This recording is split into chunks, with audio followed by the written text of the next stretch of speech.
Darlings, what is really going on? We are going to be doing a reading for Libra for mid to end of January, and we're using my two favorite deck, the Light Seers and then the Archetypes. Also, sorry, I am getting over a little bit of the flu. It's not COVID, so that's good. But I'm very stiffed up, as you can hear, darling. All right, so let's just get right into it. Okay, the Offering. This is like a card that is you working with the universe, offering, like, I believe, services, you know, to the universe. Now, it is in the limbo position for me. Again, these cards are circular, so it's harder to tell, but it's on its side. And I'll read these, but I'm just going to get all of them first. The Medallion. Interesting, because these are two similar cards already, reaching for something or offering something. The Medallion, though, I feel like this is like an heirloom. I feel like I remember this card. I feel like this is more so like, let's see, the Ocean. Okay, so this is like a card, it reminds me of the Moon card, right? Psychic energy, I'm gonna take another one, but also opening your third eye. I think all of this, again, we have the Moon here. You could have water in your chart as well. I know we are doing Libra, but yeah, you're very intuitive.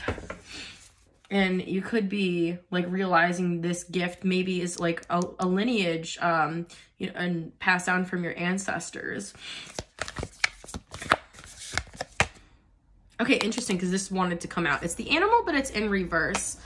Oh, this is beautiful. I actually never got this card before.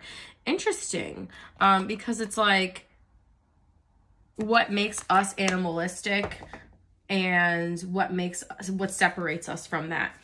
We have the King at the bottom of the deck. All right, so I'm gonna get the little guidebook out there, darlings. And we're just going to get right into it. And I'll smash all those buttons if you please. I also do personal readings, and you can book one with me by emailing me at angelsanonymous333@gmail.com. Everything's down below. Okay, so the first card is the Offering. So when it is in the upright, it means generosity, donation, and volunteering. Yes, but when it's in the dark position, it's giving with expectations and keeping track. Interesting, because again, I feel like this is from the universe, and we're gonna read this, and then we'll decipher them next to each other and then get into the tarot. Okay, so unlike many of other cards in the deck, the Offering carries a clear as day message and a call to action. As you may have guessed it, it is time for something to be given and given up for the sake of the bigger picture. Absolutely. If nothing comes to mind immediately, though it's likely it will, take time in meditation to consider what must be offered and who is to receive it. It's likely you'll feel an attachment and hesitancy. You'll make excuses, but I underlined this part. But recognize the link between the word sacrifice and the word sacred. One leads to the other. When we offer up something to the greater good, we lighten our load and become more able to serve. Absolutely. Also, by letting go of what's holding you back, what's no longer serving you, you know? Imagine for a moment if you were to offer your whole self unconditionally to the world. For now, start small. Yeah, you don't have to do that right away, but like just like a nudge, like I feel like this is you working with the universe and you embarking on this journey. All right, hold up. Once a week, Gandhi gave up speaking for a day, offering himself to divine silence. The offering can come in all shapes and sizes. If there is a gift you've been thinking of giving someone special, now is the time. Yeah, in order to receive, you have to give, right? It is an equal give and take in all relationships, as well as the universe. And it is an ebb and a flow. All right, so we're going to go on to the Medallion. Okay. Here we go. Upholding tradition, protecting and honoring. Okay, and that's in the upright, and it is. So the passing of a sacred object is an ancient ritual within families. Yeah. Between lovers and tribes across the globe, we gift jewels, treasures, keepsakes, and mementos from all kinds. Some with great material value, others that hold emotional resonance, and still others with both. The medallion card appears when the medallion card oh my god, I can't talk, appears. Be aware of how the objects you hold dear may be embedded with unconscious energy or expectations. Yes.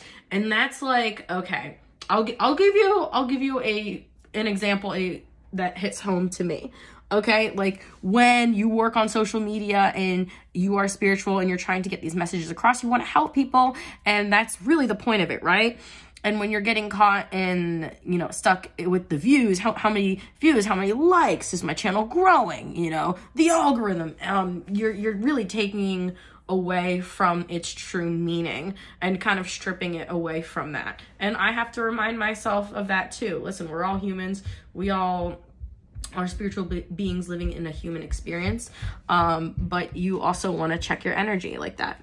Materials hold consciousness, and it's time to reconcile the vibration of objects around you. Not just objects, but of course the people and energy we hold. What do you collect and covet and collect? Why? Is there an object you have held onto for years that you are ready to release? Perhaps it is time to reach for the medallion that aligns with your deepest values. Okay, I starred this. Imagine if you and your family, school, or social group had a crest, emblem, or amulet. What would yours be? Draw it.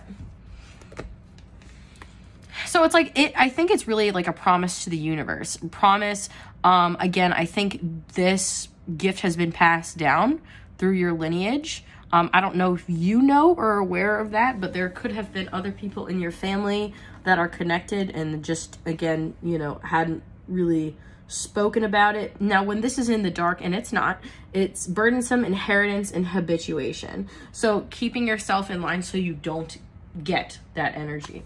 All right, now we're going to do the ocean. All right, let's see. Almost there. Okay. So in the upright is deeper than deep, big dreams and discovery. So I feel like you're really on the brink here of discovering your true talent, although you already know. I think you're like scratching the surface. The power of the ocean is unmatched. To step into its salty waters is to step into the unknown. By its sheer volume, the ocean represents the unconscious, all that it is beyond our understanding. Absolutely. So I feel like you are making a pact to work in this realm and to deeply understand yourself. We cannot live within the ocean. We cannot claim it, manage it, or own it. It rejects our every attempt to dominate nature. Yet amid its overwhelming power, it calls to us, inspires us, and invigorates our life on land. It dissolves the little us into the big us. When the energy of the ocean is present, there is change stirring that is beyond any change you've known before. Absolutely. This is like a big stir up. The ego must dissolve. Yes. The saline swells work on your every cells, your fibers, your deepest underlying beliefs. Like Aphrodite, we rise from the ocean's froth, a new beginning. Life is change. Let the wave crash. Yeah, the only constant in life is change. And I think it's like the constant renewal, the coming in of the tides, constantly renewing yourself, making yourself better, committing yourself to this experience. The ocean displays every emotion without shame. Yes. To witness, yeah, definitely don't look at yourself with shame. You know what I mean? That's like the most detrimental thing you can do. Accept who you are, just be better as a person and move forward. To witness its glassy moonlit surface and unforgiving storms, it is to know the full spectrum of the human experience. That's what this whole life is all about, right? Experiencing the human experience and every single layer that has to offer. That's why we're here. Now, it's interesting because the overall is the animal, but it is in this position just like the offering. And I think it's like finding the balance between that. So let's read it, because I don't think I've ever had this one before. Let's see. Here we go. The animal. Oh, I did. Okay, so when it's in the upright, vital, elemental, alive, and dances. When it's dark, savagery, pent-up emotion, and lashing out. Yeah, it could be, yeah, that is the light in the dark of ourselves. So I'm gonna go further into that. We are mammals. The hair on our chest and between our legs reminds us so. We try hard to deny our unrefined animalistic nature, yet through this archetype we tap into power and direction. Activating the animal within means reawakening our relationship to nature in the most broad and embodied sense. Drinking from waterfalls, roaring at the moon, opening eyes underwater, eating berries from the vine. The life force of our planet begs us to set down the devices, the constraints, and the social constructs and remember the warm blood that pulses through our veins.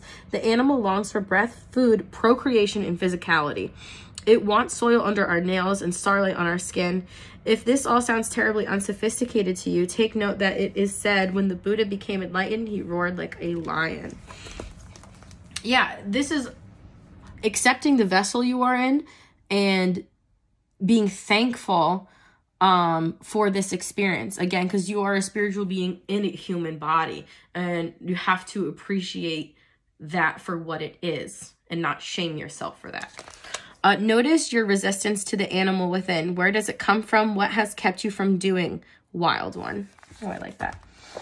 The animal demands we get comfortable in our own skin. The minute you accept, express, and celebrate the physical body, you tap into animal energy. Absolutely. All right, I am going to get into the tarot and see. Yeah, this is definitely, I'm finding a lot of my readings are underscoring duality and, you know, working as a physical being, but also being a spiritual being. Five of Swords in reverse. This is actually a card of reconciliation, like forgiveness. Okay, Ten of Wands in reverse. This is releasing something, dropping a burden. That's pretty good, I guess. We're gonna take all of these. The Star in reverse. Let's see, not feeling connected. Ace of Cups in reverse. Ooh, okay. Interesting, because now they got to pepper in some love here. Now, there could have been someone in your past that, you know, wants to reconcile with you. Let's see. Yeah, I think it's them. Eight of Swords in the upright. They're torn up about it. They are very... Whoop, that is my rock. They're torn up about it. They are overthinking the situation. They want to release this burden, but I feel like the Star in reverse too, they're not fully healed yet. They don't have the... I'm getting emotional bandwidth to give you this offer. And in the middle of the reading, we have the Knight of Wands, which is the biggest player energy out there, and it's a knight. It is in the upright, but it's not like a solid offer. And with the Four of Pentacles on the side like this, it's like you're reevaluating again what you want to invest in. And you know, even if this person comes back or is already here, they're not really offering anything because they're also not in a good mental state. Okay, the Tower. It's a good thing, though. Knight of Swords in reverse. I feel like you're understanding, you're listening to your intuition that this person may be lying about something, not telling the whole truth. Justice. And look at my favorite card. And wait, check it out. I love Justice. Okay. Also, she looks like Snooki. Okay. We're gonna clarify the Justice card because Three of Wands. The Justice card, this person is not going to be able to move on mentally. You are. I think you're already kind of like, you know, they say women, and again, this is that's, you know, for all genders, you know, whatever. It's just energy. Women break up with men in their heads before, you know, and men are usually the ones that suffer more from the breakup because, you know, we already did it. in our heads. So I feel like it's like, yeah, you're like, yeah, should I do it? Should I not? And you're like, no, they're not giving me anything. They're lying. Their justice is that they're not going to be able to move forward. And okay, so this is the overall energy. This is also like a victim mentality, which I really don't like. Yeah, this person's completely imbalanced. And I think you really are perfecting your inner balance, again, with your vessel and, you know, your spiritual being. And this person is just light years below you. And I hate to say that, you know what I mean? But this person may want to offer you something, but it's like, I really don't even think you give a hoot. Yeah, this person's not moving. This person can't move on. You know, listen, sucks to suck, you know? Yeah, this person is a player. And yeah, I think you're just much more evolved right now. I don't think this person's on the same wavelength. And listen, all right, advice for you, though. Ace of Swords, you know the truth. I feel like you're already awakened to the truth. Again, this is a download from Spirit. Yeah, you know they want to, like, reconcile and, you know, want a reconciliation. You know that. But it's also up to you what you accept in your life. But only accept what you deserve. But yeah, again, another 10 in reverse. This person does want to... there's a lot of cards of reconciliation. They could be watching on social media, Page of Swords. You know, just looking up how you doing, you know. But I think you're very much unbothered, which is very much baddie behavior, and I love it. Anywho, I hope this helped, my loves. And if you made it this far, hit all those buttons for your girl. And I will see you on the flippity flip.